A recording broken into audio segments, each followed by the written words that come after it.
এখন বাজে দুপুর 2টো মতো বাজে। এখন থেকে আমি ব্লগটা শুরু করছি। আজকে ভাবলাম একটু অন্যরকম ভিডিও তোমাদের সাথে শেয়ার করি। রোজ তো রান্না শেয়ার করি।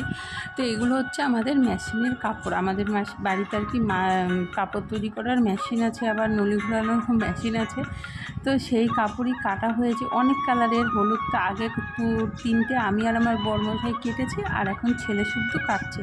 তা সেই মুহূর্তে আমি ভিডিওটা করেছি। কালারটা কিন্তু খুব সুন্দর লাগছে দেখে, বুঝতেই পারছো। হলুদ আর এই কাপড়গুলো না দারুণ চলছিল পুজোর মধ্যে, এখনও কিন্তু খুব চলছে।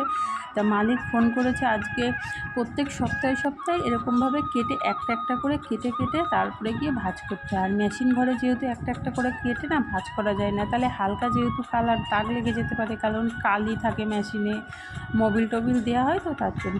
তো ঘরে এনেই আমরা এরকমভাবে ভাঁজ করি। আর যেদিন আমার বড়মশাইয়ের দোকানটা বন্ধ থাকে সেদিনই এই কাজটা আমাদের আর কি থাকে, এক্সট্রা বলতে পারো। এক্সট্রা না, এটাও একটা কাজই, কাজের মধ্যেই পড়ে। তো যাই হোক, আর এটা তো একা একা করা যায় না, তাই ও যেদিন বাড়িতে থাকে সেদিনই এই কাপড়গুলো বাবা কেটে রেখেছিল। তাই এখন ভাঁজ করে নিচ্ছে, কারণ বিকেলে যাবে মালিক বাড়ি। আজকে যেহেতু বৃহস্পতিবার দোকান বন্ধ।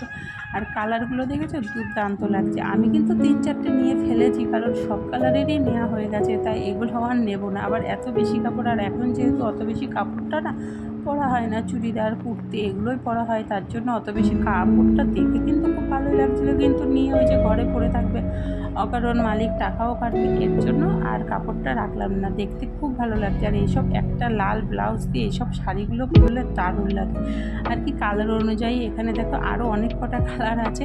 তো ভাবলাম চলো, সবসময় তো রেসিপি শেয়ার করা যে করি আর কি। তো আজকে আমাদের দেখায় আমাদের বাড়িতে কি কাপড় তৈরি হয়। তো দেখতেই পাচ্ছ, তোমরা যদি দেখতে চাও আমাদের বাড়িতে কাপড়ের মেশিনটা, সেটা অবশ্যই তোমাদেরকে দেখাবো। তো যদি ভালো লাগে অবশ্যই একটা লাইক কমেন্ট শেয়ার করো, চ্যানেলটা সাবস্ক্রাইব করো, পাশে থেকো। কালকে নতুন একটা রেসিপির সাথে দেখা হচ্ছে।